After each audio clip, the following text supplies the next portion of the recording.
4 years ago, when I was just 24, my world cracked in two. My mom, my best friend, my anchor, lost her battle with breast cancer. Watching her waste away, the light in her eyes dimming every day, was the most traumatic experience of my life. What made it even harder was the horrifying realization that this wasn't the first time. My maternal grandmother? Breast cancer. Paternal grandmother? Same thing. It felt like my DNA was cursed. So, in my grief, I did what I thought was sensible. I saw a specialist. I was young, sure, but I wasn't naive. I needed answers, even if they scared me. After a series of scans and a biopsy, the doctor sat me down. I remember every detail: the pale green walls, the subtle hum of a printer, and the way his face tightened as he said, "You have abnormal cells in your left breast.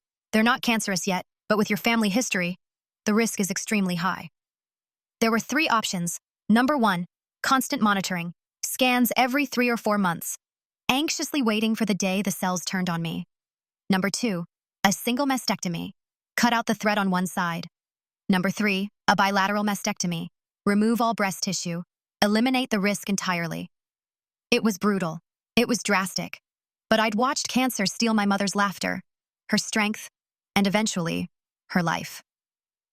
I chose option 3. The surgery was physically exhausting, but the emotional toll was worse. I was told the scars would be minor. They were anything but. 2 angry, raised pink slashes, each over an inch long, sat where my breasts used to be. They looked like someone had clawed at me. Every time I showered, changed, or caught a glimpse of myself in a window reflection, I flinched. I started avoiding mirrors. I stopped leaving the flat. The sight of my own body made me physically sick. One day, after a full-on breakdown in Tesco because someone brushed against my chest in a crowd, I finally saw a therapist. She was kind, direct, and after a few sessions, suggested I see a plastic surgeon. "I usually wouldn't recommend this," she said gently, "but your body image issues are deeply tied to trauma. It might help you heal." The surgeon gave me 3 options. Scar cream, did nothing; laser treatment, costly and uncertain; or implants. Getting implants was the last thing I ever thought I'd do. But they helped. I'd gone from an F cup naturally, so I chose DDs, slightly smaller, but still proportionate to my frame. Most importantly, they covered the scars. Now, when I looked down or glanced in a mirror, I didn't see pain. I saw survival. And slowly, I started to live again. Fast forward to the present. I'm 28 now and working in a mid-sized office in Manchester. It's the kind of place with gray carpets, lukewarm coffee, and polite small talk. Nothing remarkable, until Jill. Jill was the kind of woman who wore pencil skirts like armor and had an Instagram page filled with gym selfies and inspirational quotes about grinding harder than your haters. We weren't friends, but we were civil. Until that day. It started innocently enough. My old friend Layla, who'd known me before the mastectomy, was visiting the office to plan a girls' trip we'd been dreaming about for years. While we were chatting near the break room, she laughed and said, "Oh my God, remember when we thought your boobs would explode on a plane?" It was a dumb inside joke we had about implants and air pressure, completely harmless. But Jill happened to be standing behind the vending machine, fiddling with her protein bar. The next day, whispers followed me like shadows. People glanced at my chest longer than usual. By lunch, someone casually asked me, "So, how much did they cost?" with a smirk. I blinked in confusion, then horror. The whole office knew. I confronted Layla first. She looked mortified. "I didn't say anything. I swear," she insisted. "But Jill was there when I made the joke. Maybe she—" Oh, Jill definitely had. By 3 p.m., I'd had 6 separate coworkers confirm Jill had been the one to spill, and it didn't stop there. Over the next few weeks, Jill made me her personal punchline. It wasn't every day, but often enough that I started dreading coming into work. "Wonder if Amy's bringing her silicone twins to the meeting," she quipped loudly one morning. I turned beet red while half the room awkwardly looked at their shoes. One time, she walked past my desk, paused dramatically, then said to the guy next to me, "You know, if I wanted to get ahead in this company, maybe I should get a boob job too." She winked at me. I didn't even respond. Another day, I overheard her in the hallway telling someone, "Amy's got more plastic than Barbie. But I guess that makes sense. Fake in 2 ways, right?" I didn't even know what the second way was supposed to be. My personality? My resume? My Starbucks order? One of the worst was when my coworker Sarah quietly pulled me aside and said, "I thought you should know. Jill called you a sack of silicone in the break room." I felt sick. What made it worse was the way people treated it like entertainment. Some laughed nervously, some just stayed quiet. Only a couple people ever said, "Hey, knock it off." And when I confronted Jill privately, 3 times, in fact, she just smiled. "You're being too sensitive," she said in the women's bathroom. "You chose to get them, didn't you? I'm just having a laugh." "I'm asking you to stop," I said through gritted teeth. "It's inappropriate. It's personal." She leaned in, almost conspiratorially. "Why? Because you didn't pay for them yourself? Bit cheeky using NHS money for cosmetic work, don't you think?" That's when it clicked. Jill thought I'd gotten the implants for free. For the record, I didn't. The NHS covered my mastectomy, yes, but I paid for therapy and implants privately, out of pocket. No taxpayer money went into this. But of course, Jill never asked. I asked Jill to stop more than once. In fact, I asked her 4 separate times over the course of 3 months. But every time, it was in places where there weren't any cameras. The women's bathroom, the elevator, the narrow hallway by the break room. Places where it was just her and me. Each time she'd flash that smug little grin, tilt her head like she was the picture of innocence, and say something like, "Oh, lighten up, it's just a joke. You can take a compliment, can't you?" Only they were never compliments.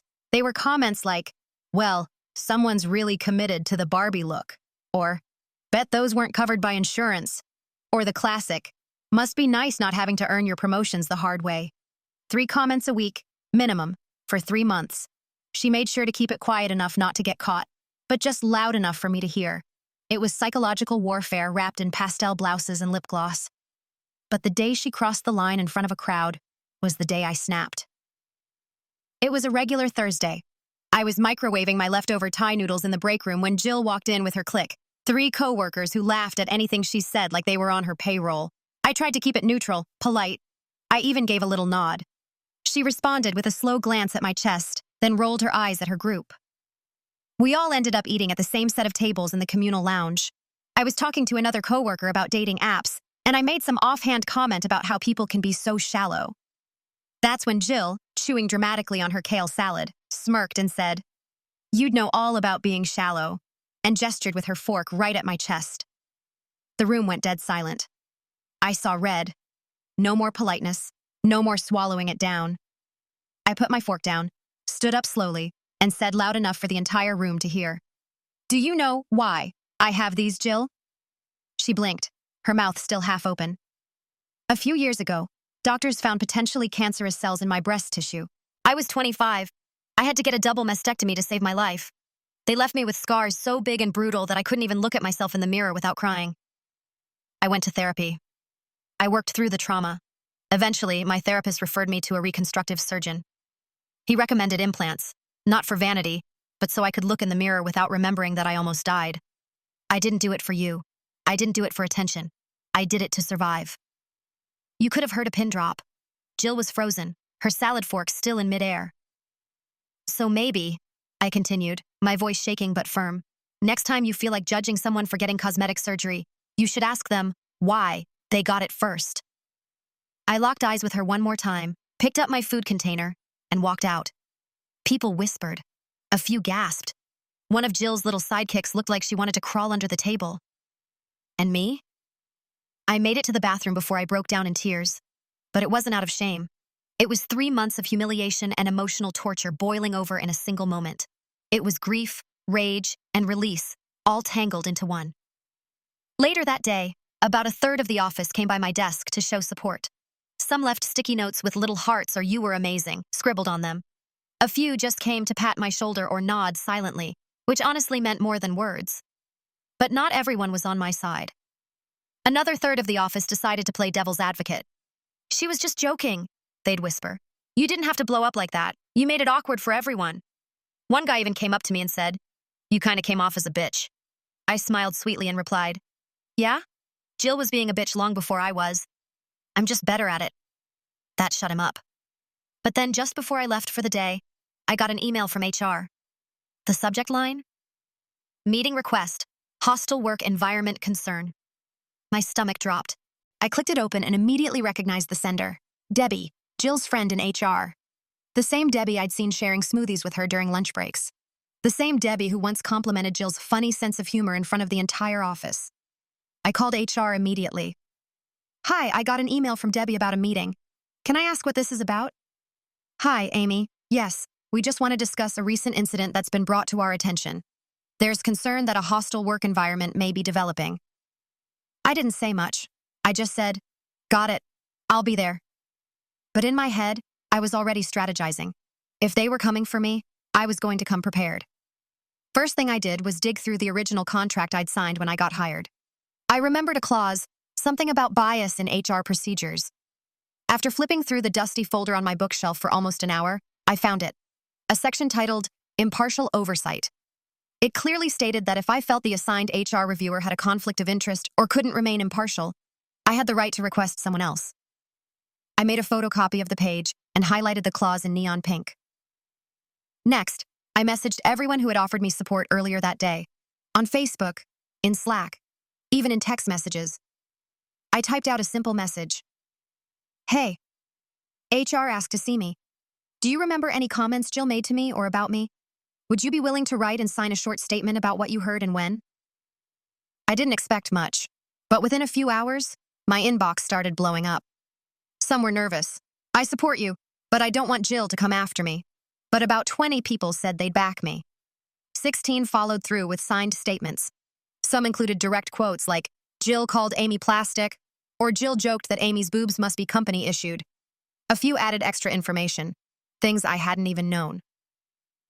One woman wrote that Jill once said a Jewish coworker had a Holocaust museum nose. Another wrote that Jill fat-shamed a woman in the bathroom and mocked another employee's acne. Jill wasn't just cruel to me, she was an equal opportunity bully. The next morning, I came in early and collected the signed letters. I had them neatly organized in a bright yellow folder, along with my photocopied contract page and handwritten notes about every time I'd asked Jill to stop. I even had a little timeline written down on a notepad with dates, times, and locations. At 9:58 a.m., I walked into HR. Debbie stood up at her desk, already reaching for a manila folder. "Hi, Amy, come with me," she said, forcing a smile. I looked past her and turned to the other HR rep in the room, a woman named Carla. "So, is my meeting with you then?" I asked. Debbie blinked. "No, I'm handling your case." I held up the highlighted contract page like it was the Constitution and said, "According to my contract, I have the right to request an impartial overseer if I believe the assigned reviewer has a conflict of interest." Debbie's smile twitched. "I can be impartial." "With all due respect," I said, "I've been told by multiple people that you and Jill are friends, and I'm not comfortable discussing this with someone who might be biased." Debbie turned beet red, spun on her heel, and stomped out of the room. Moments later, she returned with the HR supervisor and Carla. The supervisor asked calmly, "Why do you believe Debbie can't be impartial?" I replied evenly, "Because Jill is the one who reported me, and Jill is Debbie's friend. Several people have mentioned it. I'm simply requesting what's already in my contract." The supervisor nodded slowly. "Understood. Carla and I will join the review." Debbie didn't say a word. She just sat there, tight-lipped, while I placed my thick yellow folder on the table and opened it like it was my damn dissertation defense. The interview began. Debbie read the complaint out loud, and then they started questioning me. "Why do you believe Jill reported you?" "Because Jill has had a long-standing issue with me. She's made repeated comments about my appearance, including my chest, over the last 3 months. I've asked her to stop multiple times." "Why didn't you report this earlier?" "Because every time it happened, it was in a place with no cameras and no witnesses. I thought it would be her word against mine." "What issue does Jill have with you?" I leaned forward slightly and said, "That's a question for Jill. But I have 16 statements from coworkers who witnessed her behavior or heard similar remarks. I can submit those now, if you'd like." The interview went on for nearly an hour. They kept circling the same questions, over and over. But I held firm, never wavered. I answered calmly, clearly, and every time they tried to trip me up, I'd flip to a new page in my folder and present either a signed statement or a dated note. I could feel the balance of power shifting with every new document I laid on the table.